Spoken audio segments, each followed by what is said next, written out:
1967 ஜனவரி 12 அன்னைக்கு ராமாபுரம் தோட்டத்துல எம்.ஆர். ராதா எம்ஜிஆரை துப்பாக்கியால சுடுறாரு. இதற்கு என்ன காரணம், இதனுடைய பின்புலம் என்ன அப்படின்னா ஒரு நிகழ்ச்சியை சொல்றாங்க. தொழிலாளி அப்படின்னு ஒரு திரைப்படம்.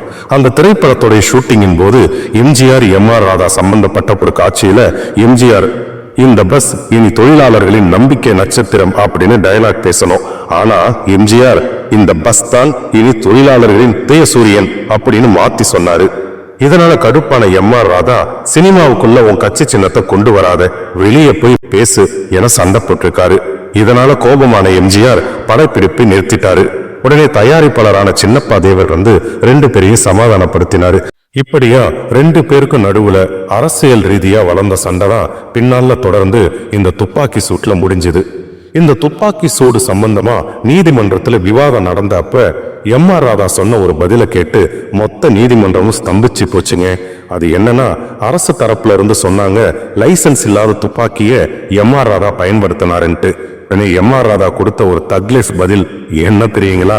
சுட்டதுல எம்.ஜி. ராமச்சந்திரனும் சாகல, நானும் சாகல, யாரையுமே கொல்ல முடியாத இந்த துப்பாக்கிக்கு லைசன்ஸ் ஒரு கேடா அப்படின்னு கேட்ட உடனே மொத்த நீதிமன்றமும் ஸ்தம்பிச்சு போச்சுங்க.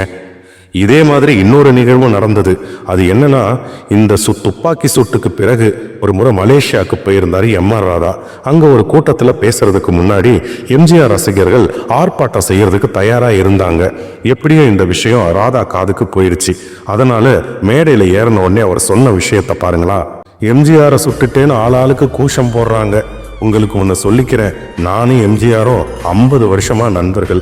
எங்களுக்குள்ள சின்ன கோபம், செல்லமா சண்டை போட்டுக்கிட்டோம். அந்த சமயத்துல கம்பு இருந்திருந்தா அது கம்பு சண்டையாயிருக்கும். துப்பாக்கி இருந்துச்சு, அதனால சுட்டுக்கிட்டோம் என்றார். கோஷம் போட வந்த கூட்டம் அப்படியே அமைதியானது. இதன் பிறகு கடைசியா எம்ஜிஆரும் ராதாவும் சந்தித்து கொண்டது பெரியாருடைய இறப்பின் போதுதாங்க.